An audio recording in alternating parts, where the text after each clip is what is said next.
Hi, and welcome to The Curling Show, the podcast that brings you interviews with the sport's top athletes and the people who shape the game. Brought to you by Fit to Curl, a sport-specific guide to training for the world's greatest game by Olympic gold medalist John Morris, with some assistance from me, the very non-Olympic Dean Gemmell. Now that the curling season is wrapped up, at least for those of us who don't live in Australia or New Zealand, it's time to start training for next year by following the program that's right for you in Fit to Curl. Now available at fittocurl.com, at curling pro shops, and at Chapters, Indigo, and Coles throughout Canada. If you start now, it should help you enjoy next season, especially the start of it, with less pain and more made shots. The skip of the team that won a silver medal at the 2010 Games in Vancouver and just captured the 2010 Grey Power Players Championship. Cheryl Bernard, welcome back to the Curling Show. Hey, thanks, Dean, for having me. Hey, not a bad season, and to think that all it took was about 20 years of hard work. Yeah, little breaks along the way, life interferes, and we finally got it all together. It was a really nice ending to the season. Yeah, I want to talk about the Olympic experience, but first, what about the run-up to the Games after you won in Edmonton? Canadian curling, it breeds doubters, and there were plenty who were skeptical about your team's chances, and you certainly showed all your critics that you guys were there and could win. And how did you deal with that leading up to the Games? Yeah, we really tried not to pay a lot of attention to it, but it's a tough thing not to read. I guess we just knew, and we talked a lot about perspective this year because it's been something that I think our team struggled with a bit. Being curlers in Canada, you do start to get pretty focused on what it means to win and everything. So we really worked on that, and I think our approach going into the Olympics was the same thing. We know what we're capable of. If we've got good perspective as a team, that we'll go out and we'll have a strong run there, and we just started to win. And it was nice because eventually through the week, then kind of all the doubters started to go the other way, which was pretty funny to watch, and we kept winning from there. Yeah, it did. It did switch all of a sudden, didn't it? And all of a sudden, you'd think that nobody ever doubted you could win everything. The Games themselves, though, looking back, was there really any way to prepare for it all, or did you just have to sort of roll with it? You know what? No idea. I remember talking to Jerry Peckham after the first game, Jerry from the CCA, and he said, he's been to, I think, all the Olympics, and he said, I never have seen and never will see again anything like this. So, you know what, it was tough for us because we talked to as many people as we could, Brad Gushu, Mike Harris, Glennis Backer, and they even said out there was just no way to prepare for it. It just was one of those times in life that you just got to roll with it. Yeah, I mean, I think what was great was midweek you must have been thinking, you're the only curler of your generation who's going to experience that. I mean, the Winter Games won't be in Canada for a while, and it's certainly going to be a different vibe for the Canadian team that plays in Sochi. Yeah, I mean, we were so lucky, the timing and everything, and just to be able to experience that in Canada. And, Canadian fans finally got, I thought, for the Olympics in general, patriotic and on board and loud, and it was good to see. It was really good for our country, I think. Speaking about timing, your Olympic experience was also timed with the current media interest in attractive women of a certain age. Ergo, you were the subject of a lot of stories that had the word cougar in the headline, Cheryl. Yeah. Flattering, annoying, or both? Oh, kind of both, I think. A little bit annoying. As long as it doesn't take away from what we're doing there, which is to play, and that you're recognized for the talent on the ice, whatever they want to do off the ice, that's their deal. We were playing well and enjoying it, and I think that was our focus, so it was kind of humorous most of the time. Yeah, that loss in the final, of course, was a tough one, and you had so many fans on your side, and I think all of them, really wanted to see you win. But I think what struck me was how well your team handled it, and I'm certainly not the only one to note that. Others have written how you came together as a team right afterwards. And I know it must have been a tough couple of days, but I based on your results of the players and just speaking with you, I think you've moved on and found the positives of the whole experience. Yeah, it's total disappointment, of course, in losing that final game, just because the shot was there to win, and my team had put me in that position. But, it's kind of like those 3-foot putts. Sometimes they just don't go in, and for whatever reason it is, it just didn't work out. But I guess sometimes you learn a little bit more from losing than you do from winning. And I think this was one of those instances in life when, I got to see what kind of team we had and kind of the integrity and the quality of the people on it. So, I said to Carolyn and Susan the other day, if I could have made those shots for you guys, I would have done it in a minute. And both of them said our lives would not be any different with a gold medal versus a silver. And so, you know what, we're all in a good place about it. And I think, kudos to them. Fantastic people on the ice. Did you expect going into the Players' Championship to actually win that, though? Or I know you go into any event expecting or hoping to win, but was there also a realistic part of your head thinking, boy, it's, we were right competing at the highest level of the game. We haven't played in a bit. Coming in to win the Players might be a bit of a stretch?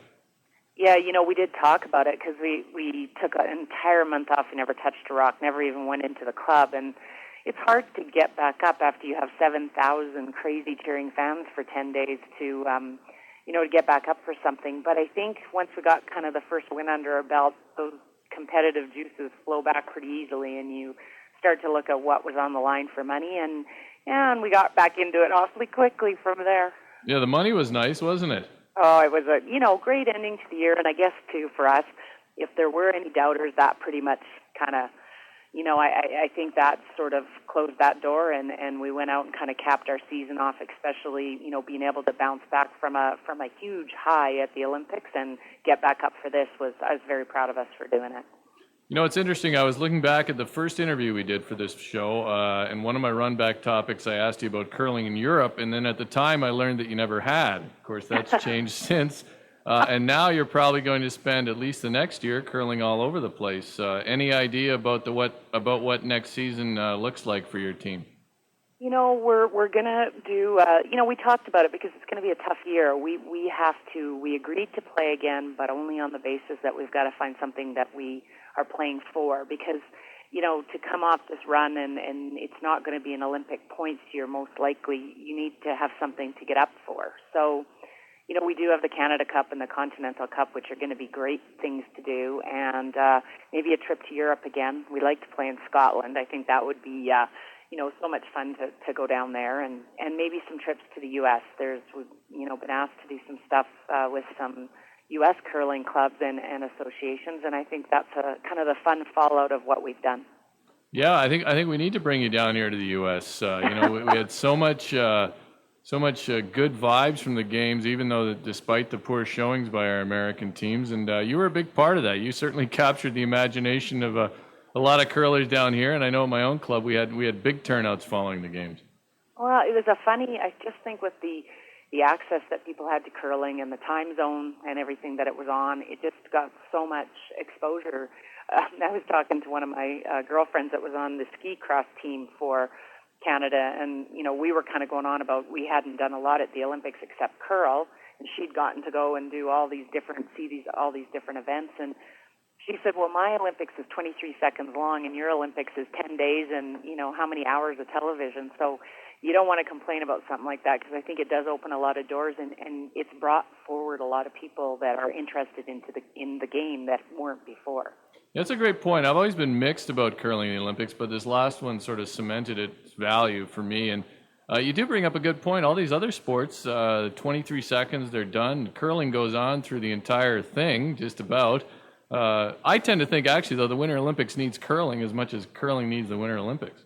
Oh, I agree. And you know what? And we need the interest that came from the U.S. We need the U.S. to really get on board. And I think from the thousands of emails we got from people down in the States and even in Brazil and Australia, there's going to be it's going to ignite some, movement down there that maybe, will increase curling and get some younger people into it. And I think the fitness component of it really helped this year. I think curlers are training a little bit more, they're working out a little more, and that attracts the younger generation to the game. Speaking of that fitness component, I do need to thank you for appearing in Fit to Curl, and you certainly are a testament to staying fit and playing well because of it, I think. I've heard, actually, that you weren't always so into fitness, but you got into it at some point in the last few years. Yeah, it was probably 1998, 2000 where I really picked it up. I just realized, it's something that's important, and that was kind of when I got back into curling after, working and family and everything for a few years. So it's been an important part of my life. It's something now that I wouldn't give up, and I think it's, it'll help you if we decide to try it for Russia again or not. It's still a good thing to have in your life. Of course, you have a book of your own, Between the Sheets, on the mental side of curling that was out a few years ago, and I understand that you might be looking at bringing out another edition of that.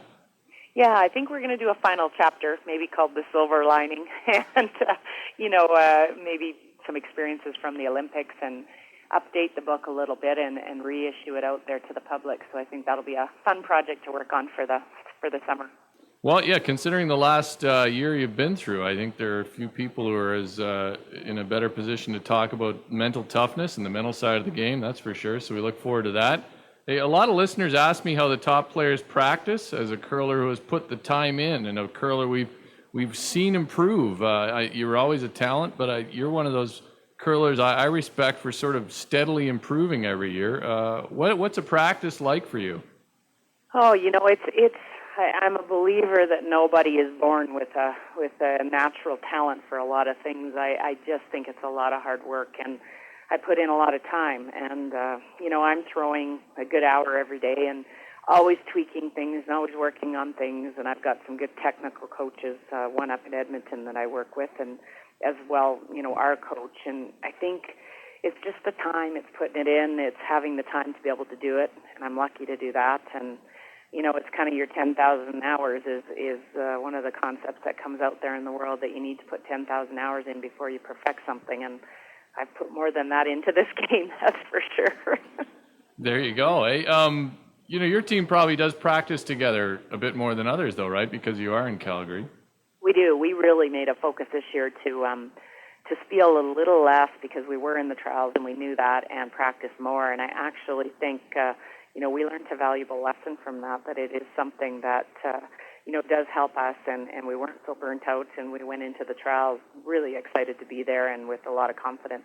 Finally, this just happened, I guess, last night, but after all the talk about the good karma on your team, Team Jennifer Jones there removed Kathy Overton-Clapham at third, and hasn't named a replacement yet, but she's not with them next season. What are your thoughts on that?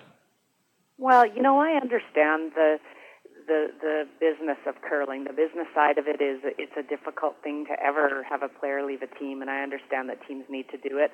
You're always looking for the chemistry, and you're looking down the road, and so as long as it's done correctly and with some class, and then I understand it having to happen.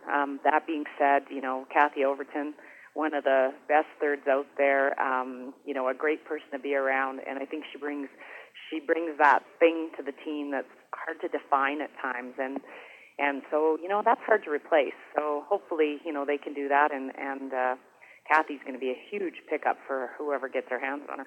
What do you think going forward, though, in terms of, here's an issue that's come up just before and has come up again in this, in that there's a team that's qualified for the Continental Cup next year. They've qualified for the Canada Cup. At least one quarter of the effort was Kathy's. Now she's not going to be there. Do you think curlers are going to have to look more closely at how do you compensate someone for that? Yeah, I look at it like an NHL team, and not that, I'm probably one that's cut the least people in years, and sometimes to a fault, but I look at it like it's an NHL team, and there's times Stanley Cup teams will count, they'll cut people after that they've won. And the only thing I do think you do have to consider, and whether you write a contract, it's kind of like a cohabitation agreement. Maybe something has to be written up beforehand that, if a player is cut and they have X amount of success, that there has to be the following year some kind of maybe repayment to that player, because they were a quarter, 25%, responsible for you getting to where you were. And so it's probably something that we have to all look at, especially the top-end teams, when you set up for a long term, that maybe you need to write up a cohab for your team. Yeah, I think, and for all we know, Jennifer Jones' team may be working something out with Kathy. I don't know, but it's certainly something that has to be considered, I think. Not that anybody's getting rich on the curling ice, especially, but it's become more and more a financial endeavor. So I think we have to be aware of that. Yeah, exactly. Like I think it's just one of those things that when, it isn't a lot of money, but it is to some people, and it's kind of just it's a little bit of payback for the time and commitment you put onto the team. So, knowing those girls, they're going to do something fair, and so hopefully it turns out, good for all of them, and they can move forward and have some success in the next venture. Knowing what were you surprised at all by the move, though? Did it catch you off guard? I mean, I wasn't really surprised, to be honest. No, and the only reason I guess I wasn't surprised is I'd heard rumor. Now, you hear a lot of stuff at this time of the year, so we kind of don't pay a lot of attention, but I understand it. I guess they are, trying to set something up for the next run, and it's their belief that this wasn't the right combination for that. I think they totally will tell you that the success they've had was amazing with this team, but it's their belief, and, whether Kathy agrees with that or I agree with it, it doesn't really matter. It's what they believe is the best for the team moving forward. All right, Cheryl, we finished with the run back. I give you a topic, you give me your thoughts in 1 to 3 words. Oh, okay. Yes. Jim Armstrong charged with peddling fake Viagra in Cialis. Well, I think Jennifer Jones took the heat off him. Yeah, that's true. All of a sudden, that's a crazy story. I don't know. Oh, that was crazy to hear. Just wonder what happened there. But anyways. I don't know. Yeah. Sounds awfully suspicious. Well, it sounds like his son was distributing these fake pills in nightclubs, I guess. But, yeah, and they were using his wife who had passed away, her name, to ship stuff to. It sounded really, really shady, but anyway. Yeah, well, it was shady. That's why he's been charged. Yeah, very shady. Les Harrison sacked by the World Curling Federation board. Yeah, you know what? I think a lot of pressure and pressure to perform, and seems surprising to me, but they obviously have their reasons. Yeah, it's a bit like the Kremlin, that WCF thing, though. You don't really know these meetings. You don't really know what happens. What about the rule changes that were proposed by the WCF, but most of them not adopted? You know what? It doesn't surprise me. I think some of the rules that they're trying to put in, it changes the game too much, and so not a surprise that they weren't. The future of the players on Kelly Scott's team. Yeah, rumors were around, and we wondered, but I don't know. I think they're probably pretty solid unless something comes with this Kathy O thing. Oh, you think so? You think they're back together as a team next year? I haven't heard otherwise, so I don't know. No press releases have been released, so I don't know. All right. San Diego, love it. My favorite place. I want them to build a curling rink. They're trying. I think they have an arena club down there, but I know. We're going to get a hold of them. Actually, Terry and I are going down there in a week, and we were going to see if it timed to when they had the curling in their kind of hockey venue. We were going to go down and maybe offer to do a clinic or something with them down there. Oh, that would be great. You should do that. They're probably curling all summer because they don't really have a winter. So I think we're going to make an attempt to do that. It'd be a lot of fun. All right, here's a tough one. Amy Nixon's tweets during the Olympics. Tacky, classless. There you go. The World Mixed Doubles and Seniors now underway in Russia. Oh, really sad. Daisies didn't get to play. They didn't make it, right? Yeah, they didn't get there. It's just a bizarre. They didn't get there. Oh, I found that was really awful to hear. I feel bad for them, but yeah, hopefully they're a success. Yeah, that's quite a venue. They got 14 sheets and a speed skating venue. It looks crazy. Oh, yeah, I need to go on and look at a picture of it. It looks great. The lack of success of Calgary-based men's teams. Oh, my husband's going to hate me for this, but I think a lot of the players have got to agree to move down and build some strong front ends, and everybody doesn't need to skip and play back end, and they've got to get some depth, but a lot of busy working people here, and so I guess sometimes it isn't a priority. And finally, Randy Furby joining Team Gushu. Well, I think that remains to be seen. I hope it's a good combination. I was just talking to John Meade earlier today, and that's one that I think they're all great players. It's just not one of those new combinations you think, wow, that's really could be really something. I just don't see it changing a whole lot. No, it's an interesting choice, but all great players. I just don't know if the combination is going to work. And again, of course, that's the trick in curling. You get that right, but we could all be proven wrong. We've seen other things work out great. So there you go. All right, Cheryl. I give everybody a chance to name their sponsors before we go, so I want to let you do that. Oh, you know what? We've had 10 great years with Atlantic Directional in Calgary, and also Fats Bar and Grill. They supported us right up to the Olympics, and I've given them their freedom now. They're off to go, and we're going to move on. They've supported us amazingly over these last 10 years. All right, Cheryl. Well, thanks for your time. I know you've got a lot on your plate these days, and I appreciate a few moments here. So enjoy the summer. Enjoy the results of all your hard work, and good luck next year.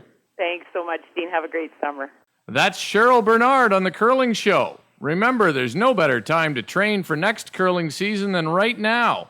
And no better guide than Fit to Curl. Available at fittocurl.com, at your favorite curling pro shop, and now at Chapters, Indigo, and Kohl's stores in Canada. As always, thanks for listening.